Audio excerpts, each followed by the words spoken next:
Hello students, कैसे हो आप सभी। तो स्टूडेंट्स, आज की क्लास के अंदर हम करेंगे वेक्टर की जो एक्सरसाइज नंबर 6 है। एक्सरसाइज नंबर 6 के आज हम क्वेश्चन नंबर 21 टू 25 को डिटेल में हम सोल्व करेंगे।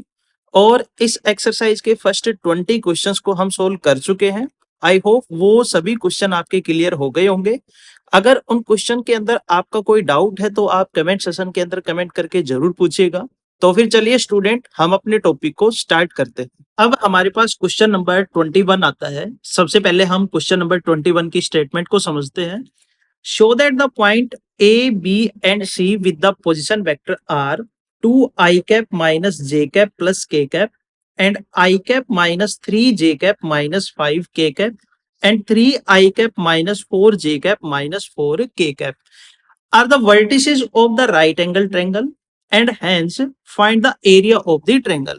तो इस क्वेश्चन के अंदर हमारे पास जो ट्रायंगल के 3 वर्टिसेस जो होते हैं उन वर्टिसेस के पोजीशन वेक्टर हमारे पास गिवन है।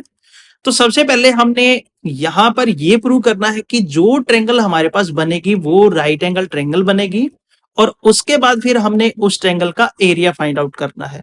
तो इस क्वेश्चन को हम दो केसेस में सोल्व करेंगे। फर्स्ट केस के अंदर हम प्रूव करेंगे कि ए बी सी जो 3 पॉइंट से जो हमारे पास ट्रायंगल बनेगी वो एक राइट एंगल ट्रायंगल बनेगी। तो हमने केस फर्स्ट लिया। केस फर्स्ट के अंदर हम राइट एंगल ट्रायंगल हम प्रूव करेंगे। तो हमने ट्रायंगल बनाई कोई भी से हम ये एक ट्रायंगल ले लेते हैं और इसको राइट एंगल ट्रायंगल की फॉर्म में बना लेते हैं हम सबसे पहले। तो हमने यहाँ पर ये पॉइंट ए लिया और ये पॉइंट हमने बी लिया और ये पॉइंट हमने क्या लिया, सी लिया। ए पॉइंट के जो पोजीशन वेक्टर है वो हमारे पास गिवन है। वो क्या दे रखे हैं, 2 i cap minus J cap और प्लस के कैप। और बी पॉइंट के जो पोजीशन वेक्टर है वो हमने लिए i cap minus 3 J cap और माइनस 5 के कैप। और सी जो पॉइंट है, सी पॉइंट के पोजीशन वेक्टर हमने लिए 3 i cap minus 4 J cap और माइनस 4 के कैप।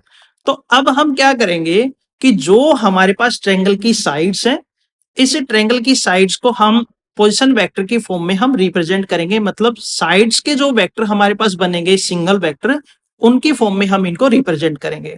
तो हमने यहाँ पर directed line segment A B ले लिया और डायरेक्टेड लाइन सेगमेंट हमने ए सी लिया और हमने क्या लिया, बी सी लिया। तो सबसे पहले हम position vector of A B हम फाइंड आउट करते हैं। Position vector of A B, तो position vector of A B हमारे पास क्या बनेगा, according to the definition of the position vector of the terminal point minus position vector of the initial point. तो terminal point के position vector जो है उनमें से हम इनिशियल पॉइंट के पोजीशन वेक्टर को सब्ट्रैक्ट करेंगे। तो आई कैप में से 2 आई कैप अगर हम सब्ट्रैक्ट करेंगे तो रिजल्ट बनेगा माइनस आई कैप।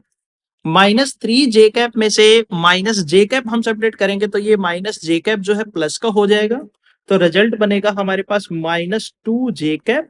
और माइनस 5 के कैप में से के कैप हम सब्ट्रैक्ट करेंगे तो रिजल्ट आएगा माइनस 6 के कैप।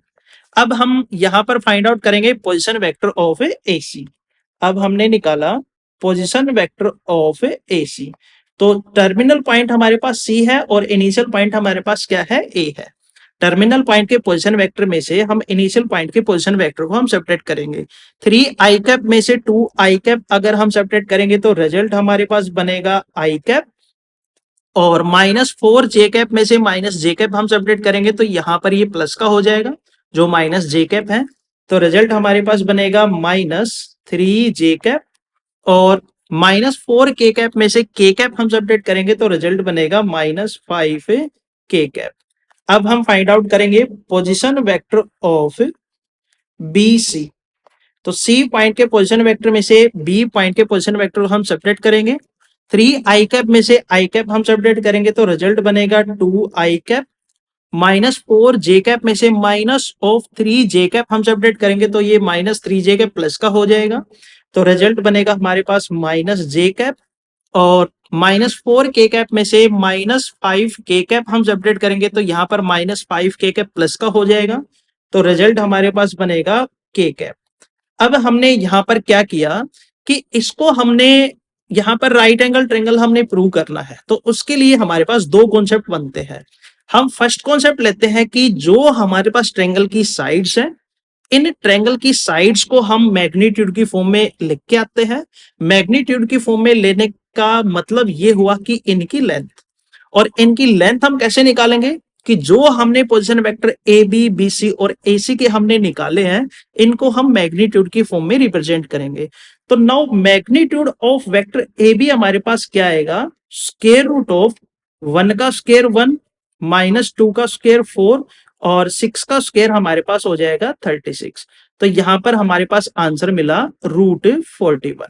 यहां पर जो लेंथ आई हमारे पास ए बी की, वो ए बी की लेंथ हमें कितनी मिलेगी, रूट 41 यूनिट हमें यहां पर मिलेगी। अब हम एसी जो हमारे पास लेंथ है, एसी जो लाइन सेगमेंट जो बना, इसकी लेंथ भी हम मैग्नीट्यूड की फॉर्म में निकालेंगे। मतलब जो वेक्टर एसी है, वेक्टर एसी का हम मैग्नीट्यूड निकालेंगे। तो स्क्वायर रूट ऑफ 1 का स्क्वायर हमारे पास हो जाएगा 1, माइनस 3 का स्क्वायर हमारे पास हो जाएगा प्लस का 9 और माइनस 5 का स्क्वायर हमारे पास हो जाएगा 25। तो यहां पर रिजल्ट हमें मिलेगा स्क्वायर रूट ऑफ 35। मतलब जो एसी की हमें लेंथ मिली, वो लेंथ हमें कितनी मिलेगी, रूट 35। अब हम मैग्नीट्यूड का कॉन्सेप्ट लगा के बीसी जो लाइन सेगमेंट है, इसकी भी हम लेंथ निकालेंगे। तो नाउ स्क्वायर रूट ऑफ 2 का स्क्वायर हो जाएगा 4, माइनस 1 का स्क्वायर हो जाएगा 1 और यहां पर भी 1 का स्क्वायर कितना हो जाएगा 1। तो ये रिजल्ट हमारे पास किसके इक्वल बना, ये रिजल्ट हमारे पास आ जाएगा रूट 6 के इक्वल। तो बीसी की लेंथ हमें कितनी मिली, रूट 6 मिली। अब हम यहां पर पाइथागोरस थ्योरम का कॉन्सेप्ट लगाएंगे कि अगर एबीसी हमारे पास राइट एंगल ट्रायंगल बनती है, तो किसी एक साइड का स्क्वायर किसके इक्वल होना चाहिए, बाकी अदर टू साइड्स हैं उनके स्क्वायर के और सम के इक्वल होना चाहिए। तो यहां पर हम देखते हैं कि रूट 41 का स्क्वायर करते हैं तो वो किसके इक्वल आता है, रूट 35 का स्क्वायर प्लस रूट 6 का स्क्वायर, इसके इक्वल आता है। तो इसको हमने कैलकुलेट किया कि root 41 whole raise to power 2 is equal to root 35 whole raise to power 2 और plus root 6 whole raise to power 2। Square से रूट हमारे पास क्या हो जाएंगे, कैंसिल आउट।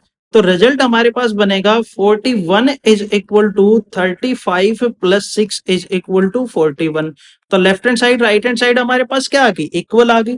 तो इसका मतलब ये राइट एंगल ट्रायंगल बनी और यहां पर ए बी हमारे पास क्या बना, हाइपोटेन्यूज, बीसी हमारे पास क्या बन गया, बेस, और एसी हमारे पास क्या बन गया, परपेंडिकुलर।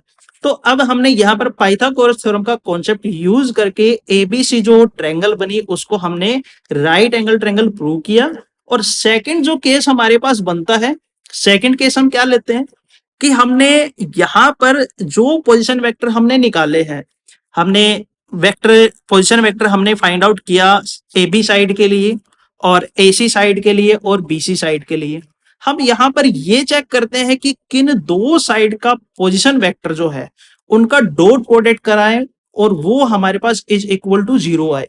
तो अगर हम यहां पर ए सी का बीसी के साथ डॉट प्रोडक्ट हम करवाते हैं तो उस केस के अंदर डॉट प्रोडक्ट हमारे पास जो है वो इज इक्वल टू 0 आएगी। वो किस तरीके से चेक करते हैं इसको, तो पोजीशन वेक्टर ऑफ एसी हमारे पास क्या है, आई cap minus 3 J cap minus 5 K cap, और बीसी के पोजीशन वेक्टर क्या है, 2 आई cap minus J cap plus K cap.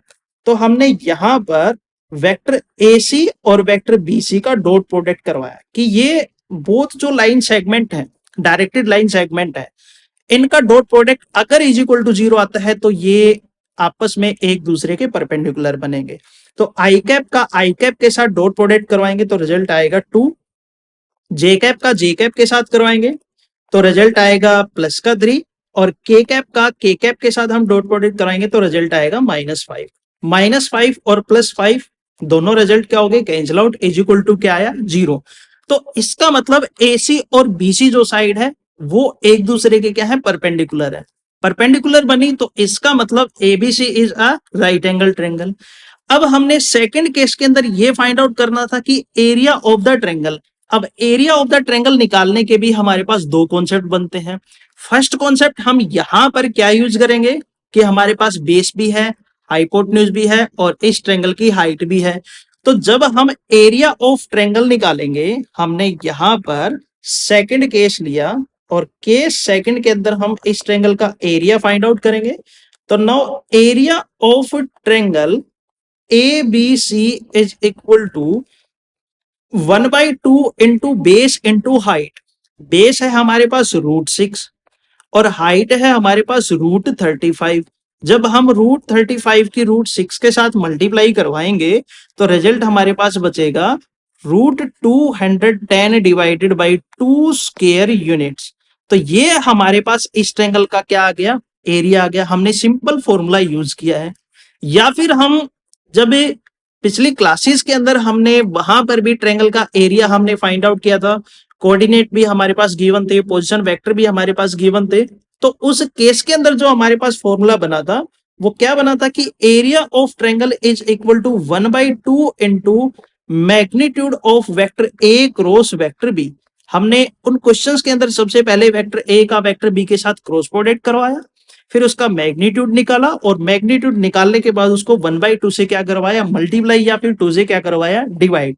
तो जब इस रिजल्ट को भी हम सोल्व करेंगे तो आंसर भी हमारे पास क्या मिलेगा, √210 डिवाइडेड बाई 2 स्क्वायर यूनिट्स। तो आई होप स्टूडेंट्स आपको ये क्वेश्चन जो है बड़े ही अच्छे से समझ में आया होगा। अगर इस क्वेश्चन के अंदर आपका कोई डाउट है तो आप जरूर पूछिएगा। अब हम चलते हैं अपने क्वेश्चन नंबर 22 की तरफ। अब हमारे पास क्वेश्चन नंबर 22 का फर्स्ट पार्ट आता है। सबसे पहले हम स्टेटमेंट को समझते हैं। Find vector A dot vector B. हमने यहां पर वेक्टर ए का वेक्टर बी के साथ डॉट प्रोडक्ट जो आएगा उसकी वैल्यू हमने यहां पर फाइंड आउट करनी है। If magnitude of vector A is equal to √26 and magnitude of vector b is equal to 7 and magnitude of vector a cross vector b is equal to 35। तो question के अंदर जो results हमारे पास given है उन रिजल्ट्स का हम यूज करेंगे और कुछ बेसिक कॉन्सेप्ट भी हम यहाँ पर यूज करेंगे। तो हमने यहाँ पर क्या किया, हमारे पास जो रिजल्ट गिवन है magnitude of vector a cross vector b is equal to 35। अगर हम बात करें यहां पर वेक्टर प्रोडक्ट या क्रॉस प्रोडक्ट की, तो हमने डेफिनेशन के अंदर क्या पढ़ा था, हमने वहां पे ही समझा था कि vector A cross vector B is equal to magnitude of vector A into magnitude of vector B into sine theta और into N cap. N cap is the unit vector which are perpendicular to the vector A and vector B.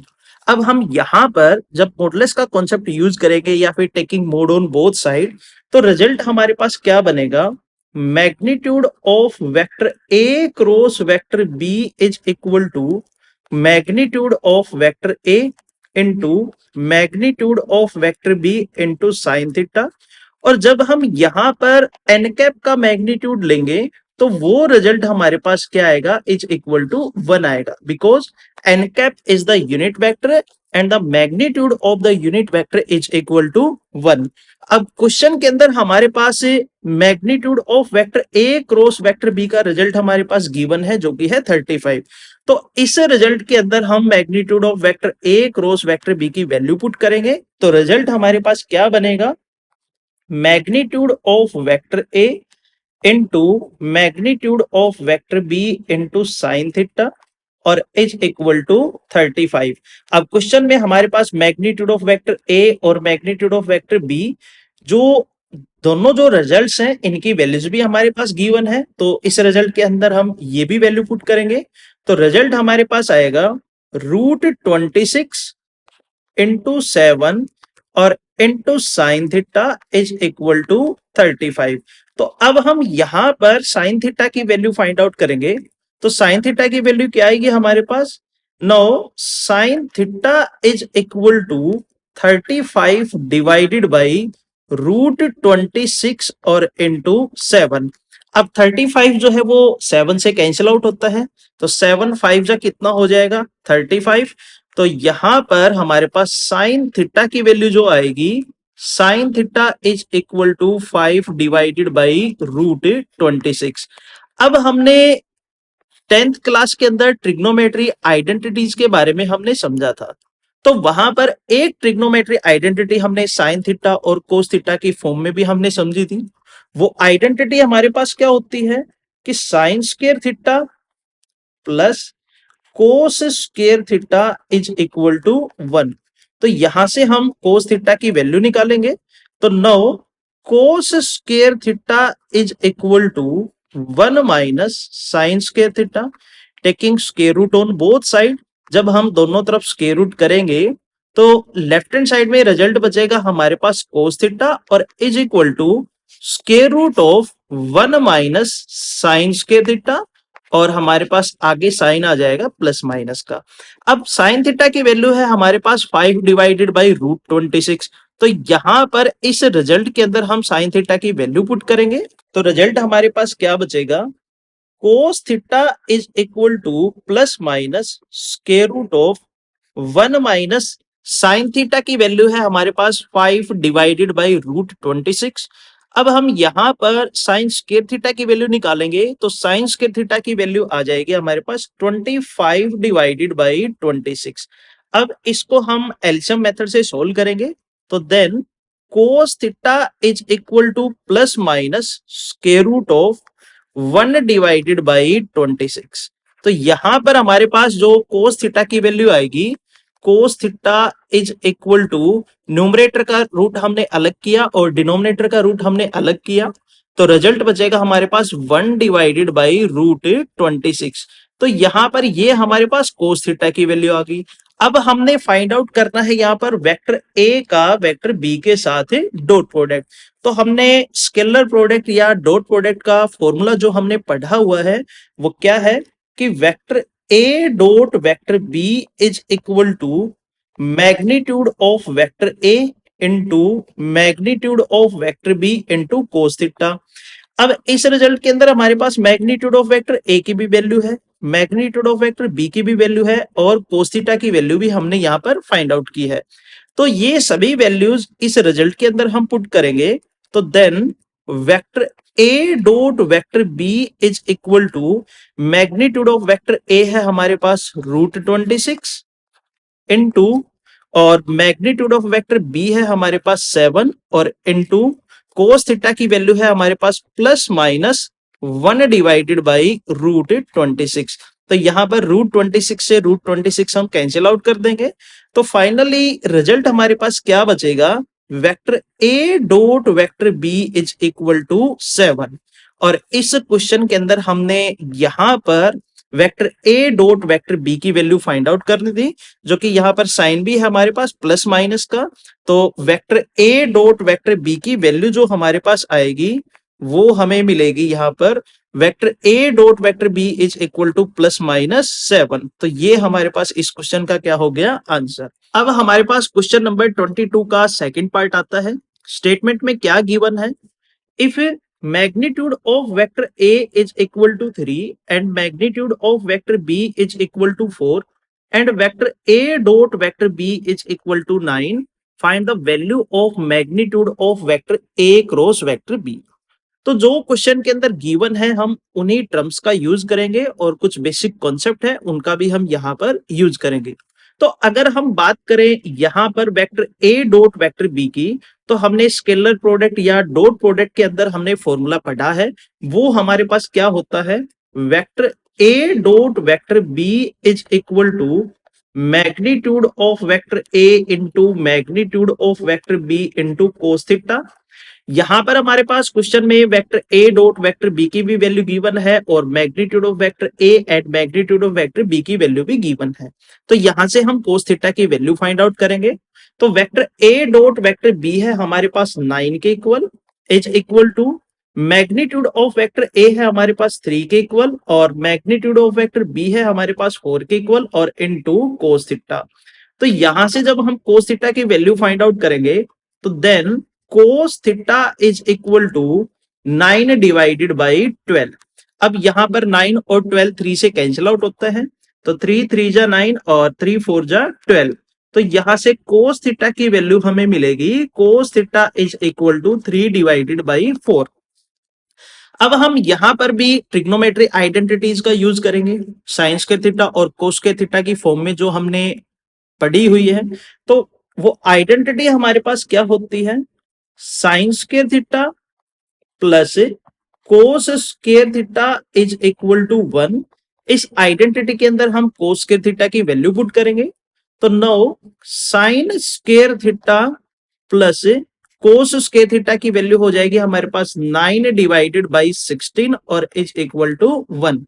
अब हम यहां से sine square theta की value find out करेंगे, तो now sine square theta is equal to 7 divided by 16।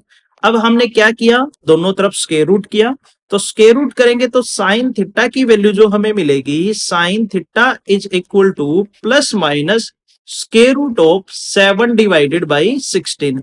अब हमने यहां पर magnitude of vector A cross vector B find out करना है। तो सबसे पहले हम यहां पर ये देखते हैं कि vector A cross vector B फॉर्मूले के अकॉर्डिंग किसके बराबर होता है। वो हमने समझा हुआ है कि vector A cross vector B is equal to magnitude of vector A into magnitude of vector B into sine theta और into N cap. N cap is the unit vector which are perpendicular to the vector A and B. अब हमने यहां पर दोनों sides magnitude लिया या modulus का concept हम यूज करेंगे, तो now magnitude of vector A cross vector B is equal to magnitude of vector A into magnitude of vector B into sine theta. अब मैग्नीट्यूड ऑफ वेक्टर ए की भी value हमारे पास है, magnitude of vector B की भी value हमारे पास है और साइन थीटा की भी वैल्यू हमारे पास है। तो इस रिजल्ट के अंदर ये सभी वैल्यूज हम पुट करेंगे, तो now magnitude of vector A cross vector B is equal to magnitude of vector A है हमारे पास 3, मैग्नीट्यूड ऑफ वेक्टर बी है हमारे पास 4 और इनटू साइन थीटा की वैल्यू है हमारे पास plus minus square root of 7 divided by 16। अगर हम 7 डिवाइडेड बाई 16 का रूट अलग अलग करें तो रिजल्ट क्या बचेगा हमारे पास, magnitude of vector A cross vector B is equal to plus minus 3 into 4 और इंटू रूट 7 डिवाइडेड बाई 4, क्योंकि 16 का रूट हमारे पास हो जाएगा 4 के इक्वल और 4 से 4 यहां पर क्या हो जाएगा, कैंसिल आउट। तो यहां पर हमारे पास magnitude of vector A cross vector B की वैल्यू जो आएगी वो मिलेगी हमें प्लस माइनस 3 इंटू रूट 7, और यही हमने इस क्वेश्चन के अंदर फाइंड आउट करना था। इस क्वेश्चन को हम एक और रिजल्ट से भी सोल्व करते हैं, जो रिजल्ट हमने स्केलर प्रोडक्ट और वेक्टर प्रोडक्ट के बीच में रिलेशन जो हमने समझा था। तो वो रिलेशन हमारे पास क्या था कि मैग्नीट्यूड ऑफ रिलेशन हमारे पास बनता है magnitude of vector A cross vector B whole raise to power 2 is equal to magnitude of vector A का square into magnitude of vector B का square minus vector A dot vector B और इसकी whole raise to power 2। तो यहां पर इस relation का use करके भी हम magnitude of vector A cross vector B की वैल्यू फाइंड आउट कर सकते हैं। तो यहां पर लेफ्ट हैंड साइड में रिजल्ट हमारे पास एज इट इज रहेगा, magnitude of vector A cross vector B whole raise to power 2। Magnitude of vector A की वैल्यू है 3, तो 3 का स्क्वायर हम करेंगे तो रिजल्ट हमारे पास हो जाएगा 9 into magnitude of vector B की वैल्यू है हमारे पास 4, तो 4 का स्क्वायर हम करेंगे तो हमारे पास हो जाएगा 16 और minus vector A dot vector B की वैल्यू है हमारे पास 9, तो 9 का स्क्वायर हम करेंगे तो रिजल्ट आ जाएगा हमारे पास 81। जब हम इस रिजल्ट को सोल्व करेंगे तो रिजल्ट हमारे पास आएगा 144 माइनस 81 और किसके इक्वल आएगा वो 63 के इक्वल। तो यहां पर magnitude of vector A cross vector B whole raise to power 2 is equal to 63 taking square root on both side. जब हम दोनों तरफ स्क्वायर रूट लेंगे तो magnitude of vector A cross vector B की जो वैल्यू आएगी वो प्लस माइनस 3 इंटू रूट 7 की इक्वल बचेगी। तो इस क्वेश्चन के अंदर हमने यही वैल्यूज फाइंड आउट करनी थी। आई होप ये क्वेश्चन आपको बड़े ही अच्छे से समझ में आया होगा। अब हमारे पास क्वेश्चन नंबर 23 आता है। क्वेश्चन नंबर 23 की स्टेटमेंट में गिवन है, show that magnitude of vector A cross vector B is equal to vector A dot vector B into tan theta where theta is the angle between vector A and a vector B. तो इस question के अंदर हमने left hand side और right hand side both sides को हमने equal prove करना है। तो सबसे पहले हम क्या करते हैं, जो हमने क्वेश्चन के अंदर लेफ्ट हैंड साइड और राइट हैंड साइड को इक्वल प्रूव करना है उसको हम सिंपलेस्ट फॉर्म में राइट करते हैं सबसे पहले।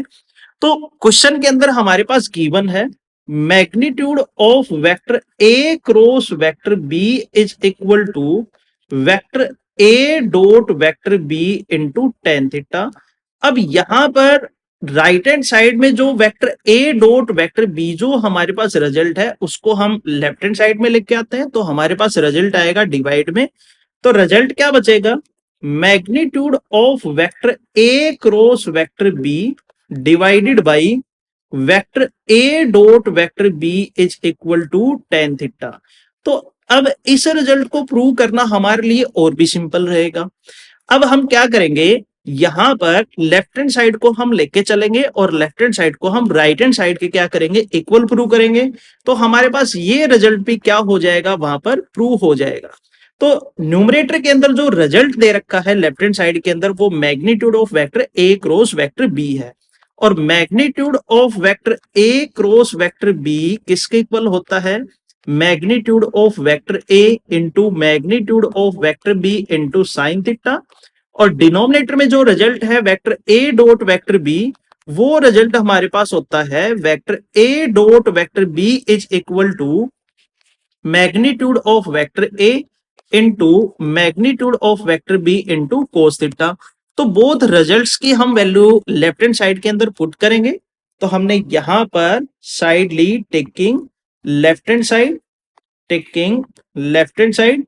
तो magnitude of vector A cross vector B की वैल्यू है magnitude of vector A into magnitude of vector B into sine theta, और divided by magnitude of vector A into magnitude of vector B into cos theta. और यहां पर magnitude of vector A into magnitude of vector B से magnitude of vector A into magnitude of vector B हमारे पास cancel out हो जाएगा। तो result हमारे पास क्या आएगा, is equal to tan theta के इक्वल। तो हमने यहां पर लेफ्ट हैंड साइड और राइट हैंड साइड को क्या किया, इक्वल प्रूव किया। और जब ये vector A dot vector B हम राइट हैंड साइड में लेके आएंगे तो क्या हो जाएगा, वापिस से ये मल्टीप्लाई। या फिर इस क्वेश्चन को हम इस तरीके से भी समझ सकते हैं कि हमने जो स्टेटमेंट के अंदर गिवन है उस स्टेटमेंट की लेफ्ट हैंड साइड हमने ली, वो साइड है हमारे पास magnitude of vector A cross vector B, और ये किसके इक्वल होता है, magnitude of vector A into magnitude of vector B into sine theta. अब हमने यहां पर क्या किया, इस रिजल्ट को हमने डिवाइड करवा दिया vector A dot vector B से, और राइट हैंड साइड में जो रिजल्ट है इसको भी हम डिवाइड करवा देते हैं vector A dot vector B से। जब हम ऐसा करेंगे तो यहां पर डिनोमिनेटर में vector A dot vector B हमारे पास आएगा, और राइट हैंड साइड में क्या आएगा, vector A dot vector B into tan theta, और divided by vector A dot vector B. अब यहां से vector A dot vector B से vector A dot vector B cancel out हो जाएगा, और यहां पर जब हम vector A dot vector B की वैल्यू पुट करेंगे magnitude of vector A into magnitude of vector B into cos theta. तो magnitude of vector A into magnitude of vector B से magnitude of vector A into magnitude of vector B हमारे पास cancel out हो जाएगा, और sine theta divided by cos theta किसके equal होता है, टेन थीटा के इक्वल। तो हमारे पास रिजल्ट बचा tan theta is equal to tan theta. तो लेफ्ट हैंड साइड और right hand side both sides हमने यहां पर क्या प्रूव की है, इक्वल प्रूव की है। तो आई होप स्टूडेंट्स ये क्वेश्चन आपको बड़े ही अच्छे से समझ में आया होगा। अब हमारे पास क्वेश्चन नंबर 24 आता है, बड़ा ही आसान क्वेश्चन है ये। Prove that vector A cross vector B plus vector C plus vector B cross vector C plus vector A plus vector C cross vector A plus vector B is equal to null vector या फिर zero vector. तो इस question के अंदर हमने left hand side और right hand side both sides को हमने इक्वल प्रूव करना है। तो हम यहां पर लेफ्ट हैंड साइड लेके चलेंगे।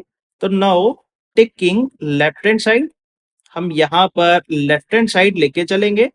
तो लेफ्ट हैंड साइड के अंदर हम डिस्ट्रीब्यूटिव लॉ हम लगाएंगे।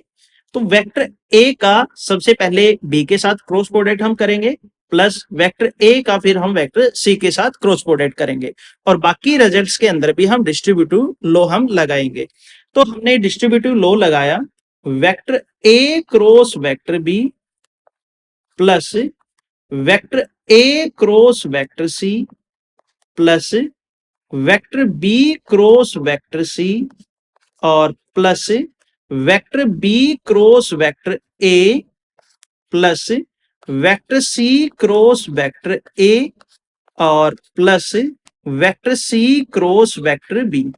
अब हमने यहां पर एक रिजल्ट हम यूज करने वाले हैं, वो रिजल्ट क्या है, कोमोटेटिव लॉ।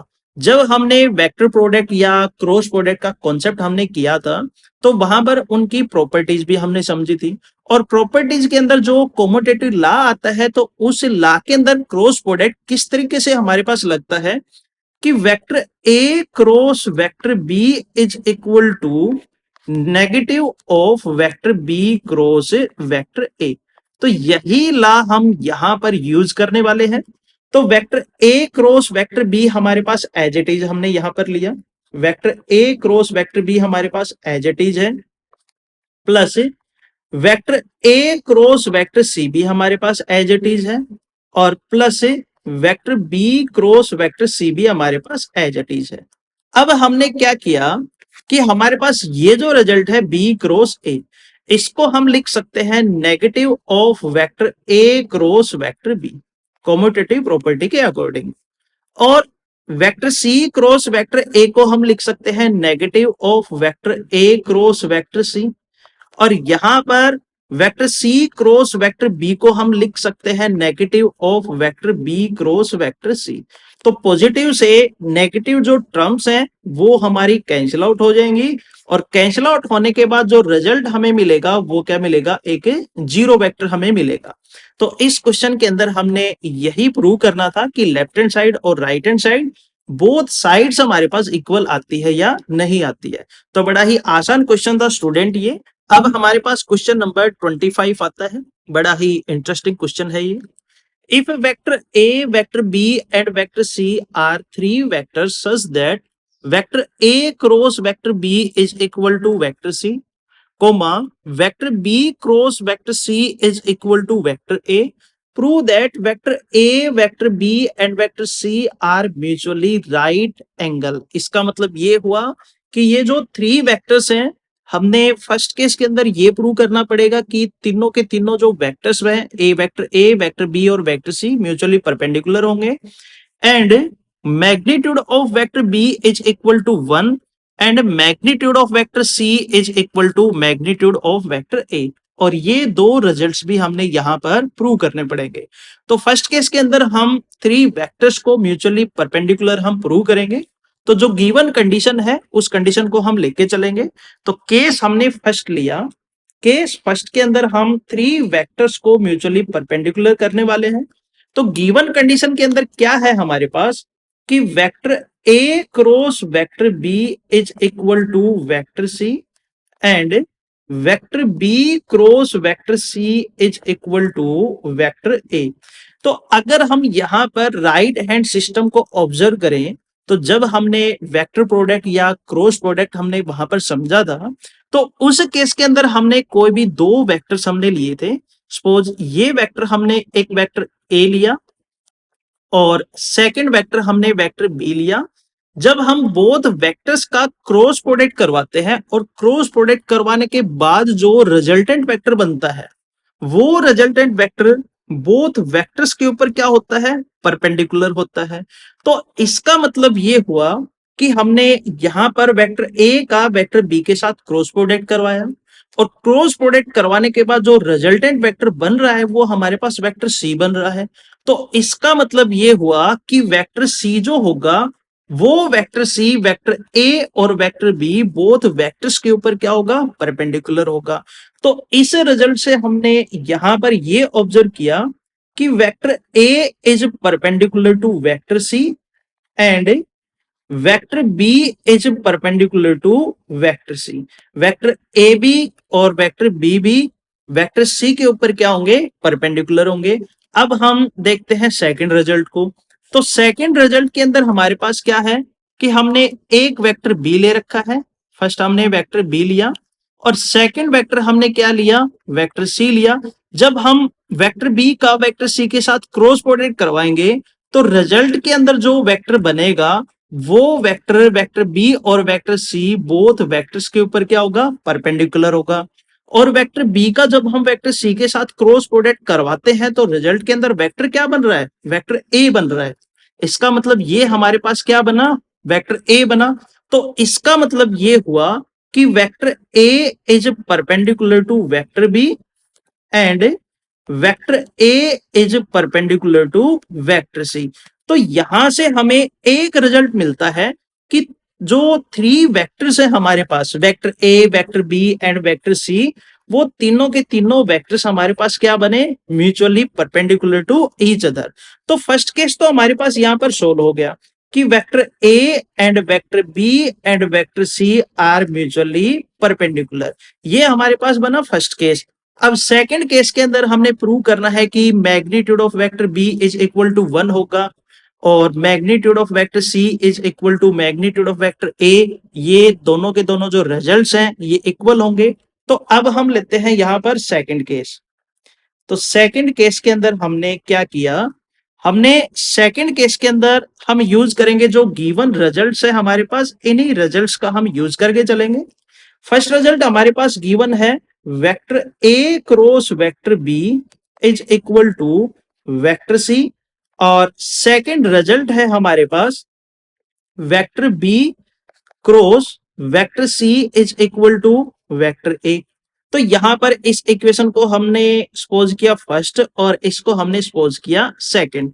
अब इक्वेशन नंबर फर्स्ट और इक्वेशन नंबर सेकंड दोनों इक्वेशन के ऊपर हम मॉडुलस का कॉन्सेप्ट यूज करेंगे। तो now magnitude of vector A cross vector B is equal to magnitude of vector C. और इक्वेशन सेकंड के अंदर भी हम ऐसे ही करेंगे कि magnitude of vector B cross vector C is equal to magnitude of A vector A. अब हम यहां पर क्रॉस प्रोडक्ट का कॉन्सेप्ट लगाएं कि magnitude of vector A cross vector B किसके इक्वल होता है, वो हमारे पास होता है magnitude of vector A into magnitude of vector B into sine theta. और यहां पर थीटा की वैल्यू हमें मिलेगी पाई बाई 2। अब थीटा की वैल्यू पाई बाई 2 हमें क्यों मिली, क्योंकि हमने फर्स्ट केस के अंदर प्रूव किया है कि वेक्टर ए और vector B both vectors perpendicular हैं। तो इसका मतलब बोथ वेक्टर्स के बीच में एंगल जो बनेगा वो हमारे पास क्या बनेगा, 90 डिग्री का बनेगा। तो यहां पर हमने थीटा की वैल्यू क्या ली, पाई बाई 2 ली, मींस 90 डिग्री ली। और इज इक्वल टू क्या है, magnitude of A vector C. उसी टाइप से हम इस रिजल्ट को सोल्व करेंगे। तो यहां पर magnitude of vector B cross vector C किसके इक्वल होगा, magnitude of vector B into magnitude of vector C into sine pi by 2। अब यहां पर भी एंगल हमारे पास पाई बाई 2 क्यों बना, क्यों, क्योंकि वेक्टर बी और वेक्टर सी बोथ वेक्टर्स हमारे पास क्या बने थे, फर्स्ट केस के अंदर परपेंडिकुलर बने थे। तो इसका मतलब यहां पर भी एंगल की वैल्यू हमें क्या मिलेगी, 90 डिग्री मिलेगी।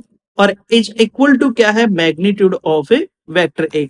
अब हमने बोथ रिजल्ट्स के अंदर पाई बाई 2 की वैल्यू पुट की, क्योंकि साइन पाई बाई 2 जो होता है, sine pi by 2 is equal to 1। तो हम साइन पाई बाई 2 की वैल्यूज जो है वो बोथ रिजल्ट्स के अंदर हम पुट करेंगे।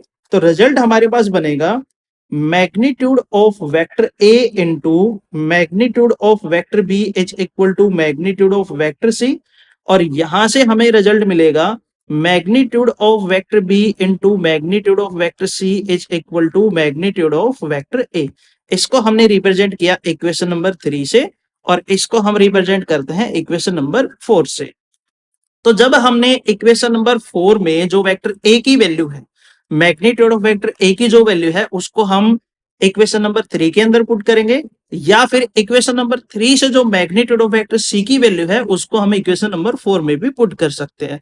तो हमने क्या किया, using the equation number 3 and 4, equation number 3 और 4 का हम यहां पर यूज करेंगे और 4 के अंदर जो मैग्नीट्यूड ऑफ वेक्टर ए की जो वैल्यू है उसको हम इक्वेशन नंबर 3 के अंदर पुट करेंगे।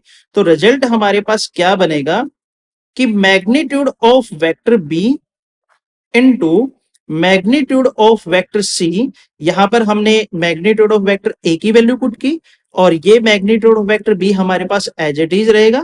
Magnitude of vector B is equal to magnitude of vector C. अब यहां पर magnitude of vector B into magnitude of vector B जो है मैग्नीट्यूड ऑफ वेक्टर बी का स्क्वायर बनेगा। तो रिजल्ट हमारे पास आया मैग्नीट्यूड ऑफ वेक्टर बी का स्क्वायर, और यहां पर मैग्नीट्यूड ऑफ वेक्टर सी से मैग्नीट्यूड ऑफ वेक्टर सी हमारे पास कैंसिल आउट हो जाएगा।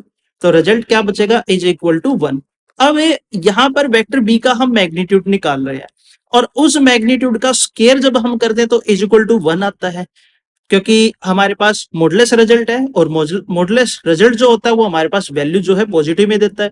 जब इसकी पावर हम 2 करते हैं और रिजल्ट हमारे पास इज इक्वल टू 1 आता है, तो अगर हम इसकी पावर 1 भी करेंगे तो भी रिजल्ट हमारे पास क्या आएगा, इज इक्वल टू 1 आएगा और पॉजिटिव बचेगा, क्योंकि हमने यहां पर मॉडुलस की वैल्यू निकाल ली है।